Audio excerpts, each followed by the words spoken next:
ATM ని ఎత్తుకుపోయిన దొంగలు GST ఎగవేత కేసులో కంపెనీ ఎండీ అరెస్ట్. ఒకే బైక్ పై 6 జర్నీ చేజింగ్ తో పట్టుకున్న పోలీసులు. ఇలాంటి న్యూస్ ని 30 సెకండ్స్ ఫుల్ న్యూస్ లో చూద్దాం. అన్నమయ్య జిల్లా మదనపల్లిలో ఏటీఎం చోరీ ఘటన కలకలం రేపింది. అర్ధరాత్రి దుండగులు అత్యంత చాకచక్యంగా ఏటీఎం ని ఎత్తుకెళ్లడం సంచలనం సృష్టించింది. మదనపల్లి ఇండస్ట్రియల్ ఎస్టేట్లోని శివాజీనగర్ ఏటీఎం కేంద్రాన్ని టార్గెట్ చేసిన దుండగులు భారీ చోరీకి పాల్పడ్డారు. ఎవరికి ఎలాంటి అనుమానం రాకుండా ఏటీఎంను పెకిలించి మిషన్ ఎత్తుకెళ్లడం షాక్ ఇచ్చింది. అయితే ఏటీఎంను బొలెరో వాహనంలో తరలించినట్టు పోలీసులు అనుమానిస్తున్నారు. ఆపై మరో కంటైనర్లోకి మార్చి ఉంటారని భావిస్తున్నారు. సమాచారం అందుకున్న అన్నమయ్య జిల్లా ఎస్పీ పోలీసులను అలర్ట్ చేశారు. ప్రత్యేక పోలీసుల బృందాలతో హైవేలు, అనుమానిత మార్గాల్లో గాలింపు చేపట్టారు.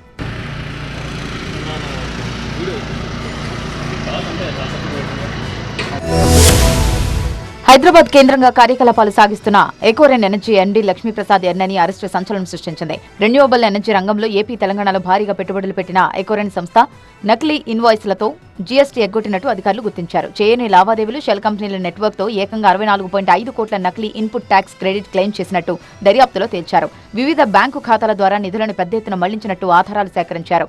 లక్ష్మీప్రసాద్ పై సీజీఎస్టీ చట్టంలోని సెక్షన్ కింద కేసులు నమోదు చేసి ఆయన్ను అదుపులోకి తీసుకున్నారు. నాంపల్లి కోర్టులో హాజరుపరచడంతో ఆగస్టు 7 వరకు జ్యుడిషియల్ కస్టడీ విధించింది. దీంతో లక్ష్మీప్రసాద్ ను జీఎస్టీ అధికారులు చంచలగూడ జైలుకు తరలించారు. ట్రాఫిక్ నిబంధనలు ఏమాత్రం పట్టించుకోకుండా కొందరు చేసే సాహసాలు పోలీసులకే షాక్ ఇస్తున్నాయి. శ్రీ సత్యసాయి జిల్లా హిందూపురంలో ఒకే బైక్ పై ఏకంగా 6 యువకులు ప్రయాణిస్తూ పోలీసులకు రెడ్ హ్యాండెడ్ గా దొరికిన ఘటనే అందుకు నిదర్శనం. హిందూపురం రూరల్ సీఏ జనార్దన్ సిబ్బందితో కలిసి వాహనాల తనిఖీలు నిర్వహిస్తుండగా అటుగా వెళ్తున్న బైక్ ను చూసి కంగు తిన్నారు. ఒక బైక్ పై 2-3 ఎక్కడం చూశాం, కానీ ఏకంగా 6 యువకులు ఒకే బైక్ పై కిక్కిరిసి ప్రయాణిస్తుండటంతో పోలీసులు షాక్ అయ్యారు. అప్రమత్తమై ఆ బైక్ ను వెంబడించి మరీ పట్టుకున్నారు.